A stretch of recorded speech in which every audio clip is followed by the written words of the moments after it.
Mother అవుతుంది కదా, ఒక తల్లి అవుతుంది. ఇప్పుడు మనం చెప్పినారు కదా మన బాబు గారు, నేను సిద్ధపడింది.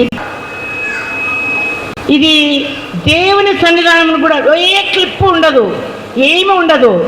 నేను చాలాసార్లు ఇంక్లూడింగ్ ఇన్ బద్వేల్ సంఘం, అదేమి ఎక్స్ట్రాడినరీ కాదు, నేను మా ఫ్రెండ్స్తో అంట మనమన్నా పోయి జేడేసి వస్తామా వాళ్ళకు అంట. నాకు చూడబుద్ధి కాదు. దేవుని సన్నిధానంలో నీ వెంట్రుకలు విరబోసుకుని కూడదనింది. ఇవన్నీ స్త్రీ వేషము పురుషుడు ధరించకూడదు, పురుషుల వేషము స్త్రీ ధరించకూడదనింది. మగవాళ్ళు చెవులకు పెట్టుకోవడం, ఆడపిల్లలు ప్యాంటు సొక్కలు వేసుకోవడము వాక్యానికి విరుద్ధం. ఇది నేను చెప్పేది కాదు కదా. సరే, లోకంలో ఏదో ఫ్యాషన్ అవుతారు, దేవుని సన్నిధానానికి అలా రాకూడదు కదా. ఇట్లాంటి పట్టిన పిల్ల ఒకటి ఉన్నింది ఈ కనానీయురాలకు. ఈమె సురోఫెనికయ వంశస్థురాలు అని వ్రాయబడింది ఇక్కడ. ఈమె వచ్చి ఎంట పడుతుంది యేసుప్రభు వెంట. ఒక మత్తయి వార్తలు అయితే ఈమెను పంపే, ఏంటి డిస్టర్బెన్స్ మనకంట అంటారు శిష్యులు యేసుప్రభుతో. యేసుప్రభుకు తెలియదా ఆమెను పంపేయాలని? వాళ్ళ చేత చెప్పించుకోవాలి. ఆయన కనాను పెళ్లికి పోయినాడు యేసుప్రభు తన శిష్యులతో. అక్కడ మరియ ఉంది. ఏం జరిగింది అక్కడ? ద్రాక్షారసం అయిపోయింది. అయిపోతానే మరియ వచ్చింది, వచ్చి ద్రాక్షారసం అయిపోయింది అని అనింది. అంటే అమ్మ, నా సమయం ఇంకా రాలేదు, నువ్వు గమ్మనుండాను. ఓ అమ్మా, మా అమ్మ చెప్పింది కదా అని ఏమి యేసుప్రభు వినలే. ఆయన సమయం అంటే ఒకటి ఉంటుంది. ఆ తర్వాత ఆయన చేయవలసిన అద్భుతం జరిగించాడు. మొట్టమొదటి సూచక క్రియ అదే, నీళ్లను ద్రాక్షారసంగా మార్చటం. మరి ఇక్కడ చూస్తే వాళ్ళు చెప్పింది చేయపోండి అన్నది ఆమె. ఇక్కడ కూడా ఎంత మత్తయి వార్తలు ఇదే సంఘటన ఉంది. అక్కడ ఏమంటున్నారంటే వాళ్ళు, ఈమె మన వెంబడి వచ్చి మనల్ని చాలా విసిగిస్తూ ఉంది, అదేదో చూసి పంపు ప్రభువా అంటున్నారు. యేసు ప్రభు ఏం జవాబు చెప్పలే, మళ్ళా ముందుకు పోతున్నాడు. ఈమె విడిచిపెట్టలే. ప్రభువా నా కుమార్తెను కనికరించు, ప్రభువా నా కుమార్తెను దయ్యం పట్టింది, నా కుమార్తెను కనికరించని ఎంటబడి ఏడుస్తూ పోతుంది. ఏడుస్తూ పోతా అంటే ప్రభు అయిన యేసుక్రీస్తు ఏమంటున్నాడు? అమ్మా, నశించిన ఇశ్రాయేలు వద్దకు వచ్చినాను కానీ నాకు మిగతా వాళ్ళందరితో ఇప్పుడు పని లేదు. అంటే రొట్టె పిల్లలు, కుక్క పిల్లలకు రొట్టె ముక్కలు నా పిల్లలకు నేను పెట్టుకుంటాడా? అది నా పిల్లలకు పెడతాను కానీ కుక్క పిల్లలకు పెట్టాను కదమ్మా అన్నాడు యేసుప్రభు. యేసుప్రభు అప్పుడు ఎందుకన్నాడంటే, ఇంకా ఆయన సిలువ వేయబడలే, ఆయన మరణం చెందలే, సమాధి చేయబడలే, తిరిగి సజీవునిగా లేయలే. ఇవన్నీ జరిగిన తర్వాత విశ్వసించేవారు నిజమైన దేవుని పిల్లలు, ఇప్పటికీ ఇశ్రాయేలులే పిల్లలు. ఈ కార్యాలన్నీ యేసుప్రభు జరిగించక మునుపు కేవలం ఇశ్రాయేలుల మధ్యకు వచ్చినాడు. ఆ తర్వాత ఆయన అద్భుతాలు కలువరి శిలువలో చూపిన ప్రేమంతటిని బట్టి ఈరోజు సర్వలోకం ఆయనకు కుమార్తెలు కుమారులైపోయినారు. ఆమె ఏం చెప్తుందంటే, కుక్క పిల్లలు కూడా మీ పిల్లలు తినే రొట్టెలు కింద పడితే అయ్యైనా తింటారు కదా ప్రభువా, అట్లా పడుతున్న ముక్కలన్నా నాకే అని అంటుంది ఆమె. ఎంత దీనస్థితి, ఎంత ఆశ. కిందవన్నీ ముక్కలు ఏం చేస్తాం మనం అందరము? ఊడ్చి పారే. ఆ కుక్క పిల్లలని టేబుల్ కాటుకొచ్చి ఏం తినవు, ఇవన్నీ ఊడ్చి బయట పారేస్తే ఆడ కుక్కలు తింటాయి. అట్టనన్నా మేము బయటి వాళ్ళమే, మేము నీ ఇశ్రాయేలు జనాంగం కాదు, కానీ నా కుమార్తెను బట్టి నేను నిన్ను వేడుకుంటున్నాను ప్రభువా. అటనన్నా పడే, ఒక చిన్న ముక్క నాకు పడే, ఆ కుక్కలు తినేదే నేను తిని నా బిడ్డ పక్షాన మేలు చేయి, దయచూపు, కనికరించని వేడుకుంటా. అంటే అప్పుడు ప్రభు అయిన యేసుక్రీస్తు అంటున్నాడు, ఎంత గొప్ప విశ్వాసం ఈమెలో, నీ విశ్వాసాన్ని బట్టి నీ బిడ్డ స్వస్థత పరిచయం పోమ్మా. ఆమె ఇంటికి వచ్చేటప్పటికి తన కుమార్తె స్వస్థత పడి శుభ్రంగా నిద్రపోతుంది హాయిగా.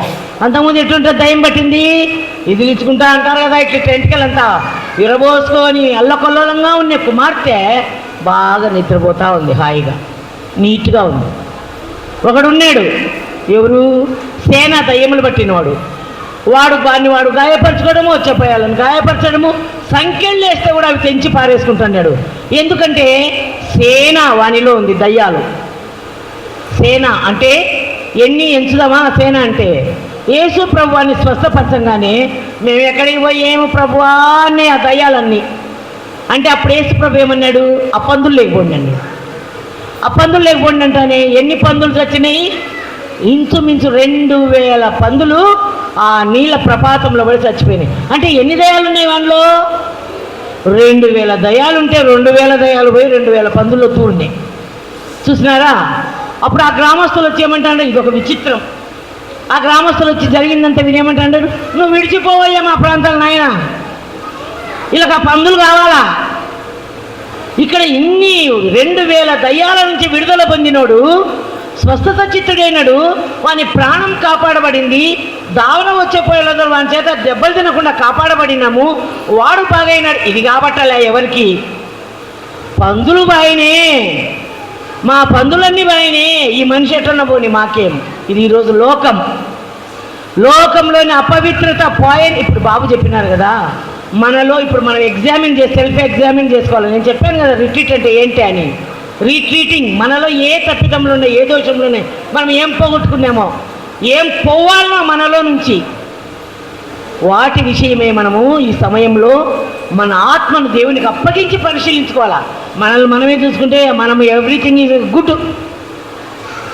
దేవుని ఎదుటకు రాకుండా మనల్ని మనమే పరీక్షించుకుంటే మనం చాలా బాగున్నాం, మనలో ఏ లోపం లేదు. కానీ దేవుని పరిశుద్ధత ఎదుటకు వచ్చి మనం మోకరించి ఏడిచి కన్నీళ్ళు గార్చి ప్రార్థిస్తే మనము దేవుని ఎదుట ఎంత అపరిశుద్ధులమో, ఎంత అవిధేయులమో, ఎంత పనికిరాని వారమో అర్థమవుతుంది. అది మనము సరి చేసుకోవాల్సిన సంగతి, అది మనం కరెక్ట్ చేసుకోవాల్సిన సంగతి. తల్లి ప్రేమ తన కుమార్తెను దయ్యముల బారి నుండి రక్షించుకుంది, దయ్యముల విడిపింపజేసుకునింది తల్లి. ఈరోజు తల్లులపైన మనము మన కుమారులకు పట్టిన దయ్యాలను, మన కుమారులకు పట్టిన అపవిత్రతను, మన కుమార్తెలలో ఉన్న అపరిశుద్ధతను, మన కుమార్తెలలో ఉన్న ఉండకూడని అలవాట్లను అన్నిటినీ కూడా మనము పారద్రోలాలంటే ఒకటే రీజన్, ప్రార్థనే అద్భుతాలు చేస్తుంది. మనం పోయి చెప్తే మనకు చెప్పే తీయ మాటలకు మనం కూడా మా పిల్లది ఏం తప్పులేదు అనుకుని పక్కకు వచ్చేస్తాం.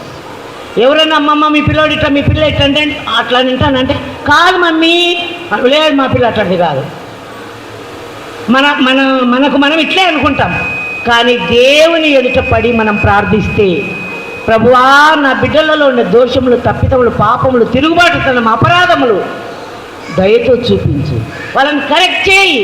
నీ ఎదుట నా బిడ్డలు నిష్కలంకులుగా ఉండాలా, నిర్దోషులుగా ఉండాలా. యూదా పత్రిక చివరి వచనాలలో రాస్తాడు, ప్రభువైన యేసుక్రీస్తు ఎందుకంత కలువరి శిలువలో అంత యాతన పడి రక్తం గార్చి ప్రాణం అర్పించినాడంటే తండ్రి అయిన దేవుని ఎదుట మనలను నిర్దోషులుగా నిలబెట్టాలని. మరి ప్రభువైన దేవుడు తన పిల్లలమైన మనలను తన ఎదుట నిర్దోషులుగా నిలబెట్టాలని తన కుమారుని బలిగా అర్పించినాడు. ఈరోజు నీ పిల్లలను దేవుని ఎదుట నిర్దోషులుగా, దయ్యములు లేని వారిగా, అపవిత్రాత్మలు లేని వారిగా, అవిధేయత లేని వారినిగా, ఒక తల్లివిగా నీవు నేను వారిని నిలబెట్టాలంటే మనమేం చేయాలి? ప్రార్థన చేయాలండి. మన ప్రార్థన వాళ్ళలో మార్పు తీసుకురావాలి. మన ప్రార్థన వాళ్ళు వినాలి. కుటుంబ ప్రార్థనలో కొన్ని పిల్లలకు చెప్పలేనిటివి నా అనుభవం, కొన్ని ఖండించి చెప్పలేనిటివి నేను ప్రార్థనలో కన్నీరు గారుస్తా. కుటుంబ ప్రార్థనలో అప్సెట్ అయిపోతారు అప్పటికి. ఇంకా మా పిల్లలు అట్లా అయిపోతారు ప్రార్థన అవ్వగానే. ఇంకా లేదులేమ్మా అంటారు. ఏదైనా చిన్న విషయం కానీ కాక అవిధేయత చెప్పినారంటే వాళ్ళని హెచ్చరించి వాళ్ళతో వాదించుకోవడం కంటే ప్రార్థనలోనే వాళ్ళు వినేటట్టే, వాళ్ళ అవిధేయత ఏందో, వాళ్ళ అపరిశుద్ధత ఏందో వాళ్ళు వినేటట్టే దేవునికి ఒక తల్లిగా కన్నీరు గారిస్తే వాళ్ళ హృదయాలు కరిగిపోతాయి.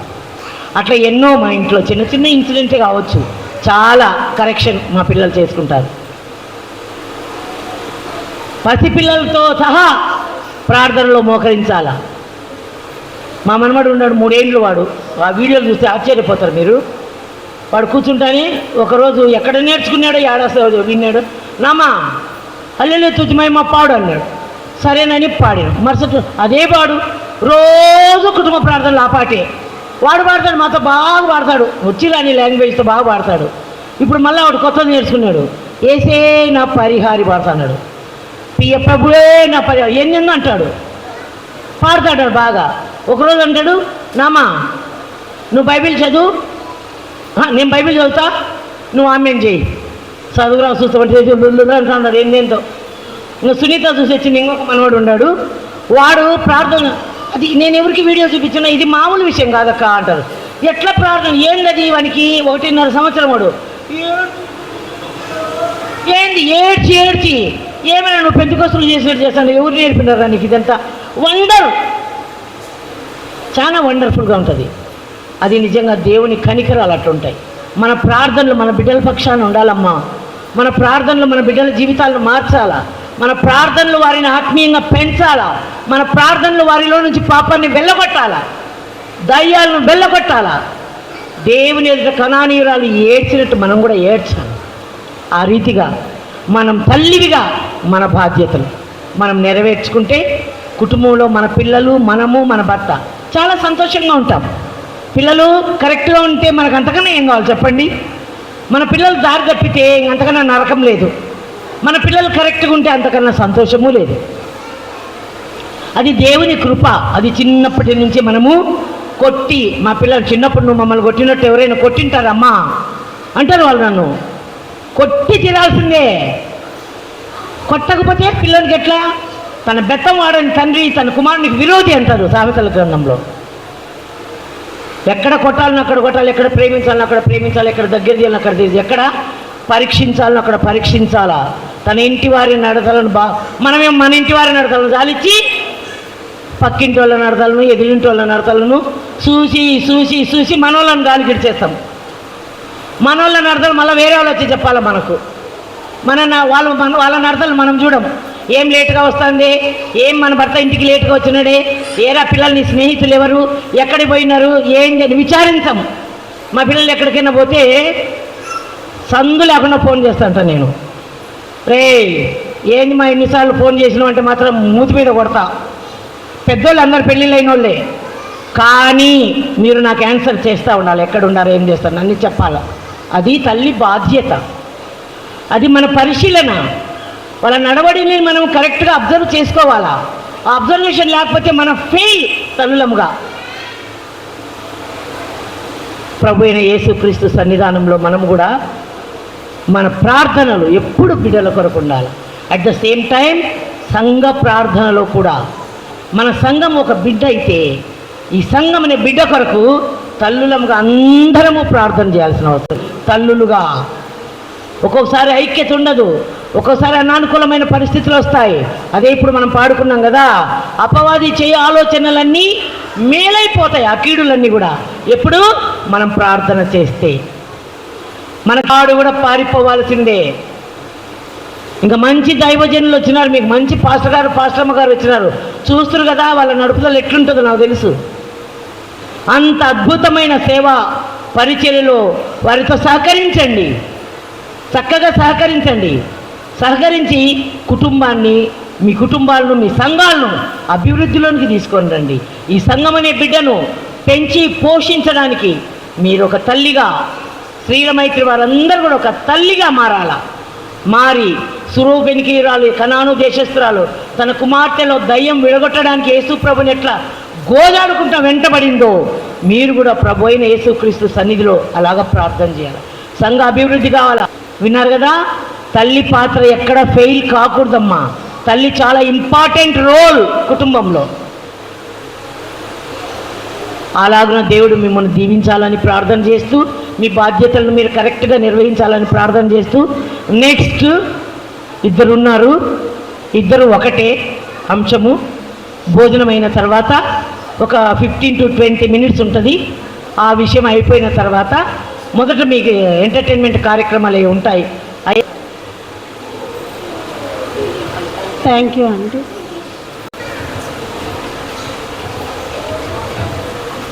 మా అందరికీ వందనాలు. దయచేసి అందరూ నిలబడండి. మన కానుకలను సమర్పించుకుందాము. కూర్చొనేనా? కూర్చొని అంట వేయండి.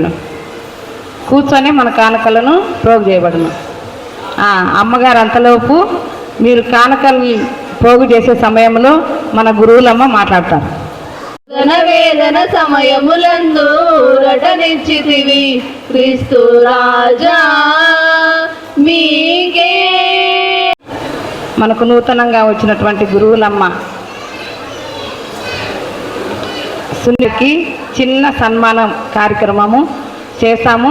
తర్వాత మన సునీల్ అమ్మగారు మన రాణెక్కకు అందరం కలిసి ఆహ్వానించే సన్మానం చేస్తాం. మా క్లాప్స్ కొట్టండి. మా ఒకసారి బుకే తీసుకో, బుకే వచ్చి రండి మీరు.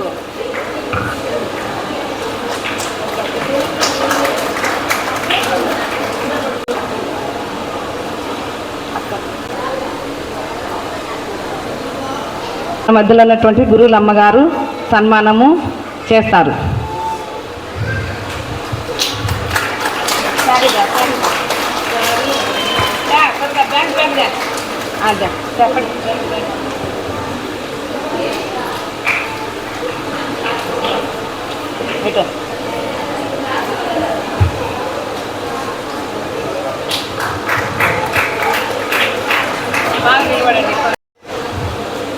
మన మధ్యలో ఉన్నటువంటి రాణెక్క అభిమాని సుజాత, టీచర్ సుజాత గారు తన చిరు కానుకను అక్కకు సమర్పించుకుంటున్నారు. క్లాప్స్ కొట్టండి మా క్లాప్స్.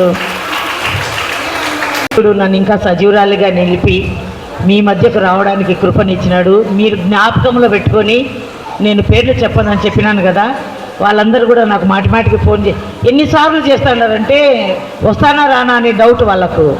నేను ఏది ఏమైనా వస్తా, ఖచ్చితంగా వస్తానమ్మా అంటే అనుకోకుండా రాత్రి మా పిల్లలు వేళాంగిని కని కారు తీసుకొని పోయినారు. మీరు వెళ్ళిపోండి, నేను బస్సులో పోతాను అంతే. నేను మాత్రం ఏది ఎట్టి పరిస్థితులలో బ్రేక్ చేసేలేదంటే వేరే కారు పంపిస్తాంలే మమ్మీ అన్నాడు. ఇంకొకడు పోయేవాడు మా బంధువుల్లో. ఎవరి కారు ఏమొద్దు, నేను బస్సులో పోయి బస్సులో వస్తా, మీరేం వరీ కావద్దండి అని చెప్పినాను. అనుకున్నట్టు దేవుడు మంచి కంఫర్టబుల్గా జర్నీ ఇచ్చినాడు. మీ అందరి ప్రేమ ప్రార్థనలను బట్టి నాకు ప్రయాణంలో ఏమి ఇబ్బంది కలగలే. వెళ్ళేటప్పుడు కూడా నాకు అట్లే ఉండాలని ప్రార్థించండి. మరి మీ అందరి ప్రేమకు, మీ చూపిన ఈ సన్మానానికి నేను అనర్హురాలని అయినప్పటికీ దేవుడిచ్చిన అర్హతను బట్టి మీరు తీసుకునే ఈ యొక్క బహుమానాలు, తర్వాత ఈ సన్మానాలు అన్నిటిని బట్టి, మరి ప్రత్యేకంగా గురువులమ్మ గారు ఇక్కడికి రావటాన్ని బట్టి హృదయపూర్వకమైన వందనాలు మీకు అందరికీ తెలియజేసుకుంటున్నాను. సుజాత, ప్రత్యేకమైన కృతజ్ఞతలు సుజాత. థ్యాంక్ యూ మా. దానికి దేవుడు నాకు కూడా ఏదైనా ఒక మార్గం చూపాలని ప్రార్థన చేస్తున్నాను. Thank you. సంఘ పెద్దలకు చెప్పింటున్నాము, సంఘ గురువుకు చెప్పింటున్నాము. ముందున్న గురువు ఏమన్నామంటే, సంఘంలో ప్రొద్దుటూరులో ప్రతి ఒక్క చర్చిలో శ్రీలమైతే నడుపుతున్నారు. ఏమంటే మన సంఘంలో కూడా వెనక పడిపోకూడదు. పాతకాలం సంఘం, మన సంఘంలో ప్రతి స్త్రీ మరి ముందు అంజలో ఉండాలనే సిద్ధాంతంతో మేము పట్టు వదలకుండా ప్రతి ఒక్క ఇంటిని దర్శించినాము. దర్శించినప్పుడు వారు చూపించినటువంటి ఆప్యాయత, ప్రేమే ఇంతవరకు ఈ ప్రోగ్రామ్ను సక్సెస్ చేసిందని అనుకుంటున్నాము. మేమెంతో చింతపడినాం, ఈ గురువులు మార్పిడి జరుగుతుంది ఆఫ్ చేస్తామా అనుకున్నాం. కానీ అప్పటికే మేము ఫుడ్కు ఆర్డర్ పెట్టేసినాం. ఎట్టయితే అట్టయితుందిలే అని అనుకున్నాము. ఉదయాన్నే గురువు వచ్చినారు. బాబుగారు, మాకు ఎలాంటి గొడవలు వద్దు, మీరు ఏం చూసుకొని లక్షణంగా మా ప్రోగ్రాం అంటే మేము లక్షణంగా మీకు ప్రోగ్రాం జరుపుతామమ్మా అని చెప్పి ఉంటే మాకు ఎంతో చాలా సంతోషమైంది. కాబట్టి మీ కుటుంబం తరఫున మీ అందరికీ కృతజ్ఞతలు, మా శ్రీలమైత్రి అందరి తరఫున నేను మీకు కృతజ్ఞతలు తెలుపుకుంటున్నాము. ఇచ్చిన హస్తాన్ని ప్రతి కుటుంబాన్ని దేవుడు ఆశీర్వదించాలని నేను పదే పదే కోరుకుంటున్నాను. ఇటువంటి ప్రోగ్రాంలు ఎన్నో, ఈసారి 2 రోజులు కానీ 3 రోజులు కానీ మనకు గురువులమ్మ లేదు కాబట్టి ఇంతకుముందు ఒక్కరోజు రిట్రీట్తోనే మేము బరువుగా ఉంది మాకు. ఈసారి 3 రోజులు కానీ 2 రోజులు కానీ పెట్టాలని నిర్ణయం తీసుకున్నాం. దేవుని ఆశీర్వాదము, మీ సహకారం ఉంటే మాకు ఎంతో మేము ఏదైనా చేయగలుగుతాము. మాతో పాటు ఇంకా చాలా మంది కలుసుకోవాలని కూడా మేము ఆసక్తిగా మిమ్మల్ని ఆహ్వానిస్తున్నాము. మేమొక్కరే కాదు, మేమొక్కరే తిరగాలనేది ఏం లేదు పద్ధతి. కలుసుకోండి మాతో, అందరితో. మా తర్వాత ఇంకొక బ్యాచ్ తయారు కావాలని మాకు ఆశ. ఒక బ్యాచ్ మరి మేము ఈ సమయాలు గుర్తు చేసుకుంటున్నాము. డోరత, విక్టోరియా చిన్నమ్మ మా మధ్య వీళ్ళు లేరు, కానీ రాత్రి నేను బాగున్నా వాళ్ళతో పాటు మేము ఉన్నప్పుడు ప్రతిదీ డోరత, పద్మాహరా రాండి ఏం చేస్తున్నాం, మనం కూడా చేసుకుందాం ప్రార్థన. అందరితో పాటు శీలమైతే మేము 5 మంది నుంచి నడిపిస్తాము. అటువంటిది ఇప్పుడు ఒక 50 మంది వరకు వస్తున్నారు. ఎందుకంటే నడిపే గురువు నమ్మలేక ఎప్పుడు పడిపోకూడదు. ఏది పెట్టినా మా సంఘంలో వెనకన పడకూడదు. ఎటువంటి సాతాను కుయుక్తులు ఎదురైనా కానీ ఎదుర్కొనే శక్తి మాకు ఇచ్చినాడు దేవుడు. ఏదానికైనా మరి మేము రెడీగానే ఉన్నాం. కాబట్టి మీరందరూ ఇచ్చినటువంటి కానుకలు కానీ ఇచ్చిన హస్తాలను దేవుడు ఆశీర్వదించాలని మీకు హృదయపూర్వక వందనాలు చెల్లిస్తున్నాను.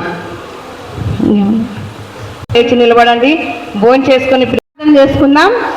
మహాపరిశుద్ధుడా, జీవం కలిగిన దేవ, సర్వశక్తిమంతుడా, ఈ సమయంలో నాయన మరి మీ సంకల్పము చెప్పున తండ్రి మేము పిలువబడినాం. ఈ సమయంలో నాయన మరి నాకైతే ఏమీ తెలియదు కానీ తండ్రి మరి మీ చిత్త ప్రకారము నేను కూడా ఈ యొక్క స్త్రీల మైత్రి సహవాసంలో చేరి ఈ సన్నిధానంలో ఆనందించుటకు, ప్రార్థించుటకు, మరి చక్కటి దైవ వాక్యాన్ని వినుటకు మీరు ఇచ్చిన కృపను బట్టి మీకు స్తోత్రాలు.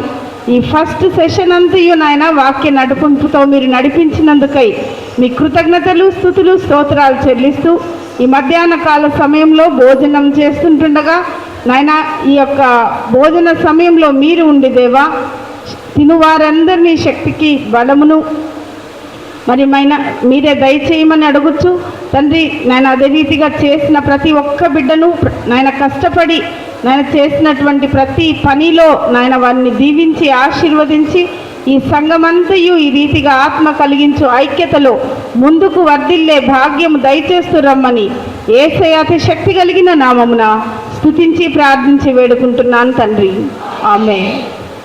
సుష్మిత ఈవెంట్ ప్లానర్స్ బర్త్డే ఫంక్షన్లకు, శుభకార్యాలకు, ప్రారంభోత్సవాలకు బెలూన్ డెకరేషన్, ఫ్లవర్ డెకరేషన్ చేయబడును. కుటుంబంలోని అన్ని శుభకార్యాలకు ఫోటోషూట్, ఆర్కెస్ట్రా, వెహికల్ డెకరేషన్ చేయబడును. మీరు చేసే వ్యాపారాలకు సంబంధించి వాయిస్, వీడియో యాడ్స్ చేయబడును.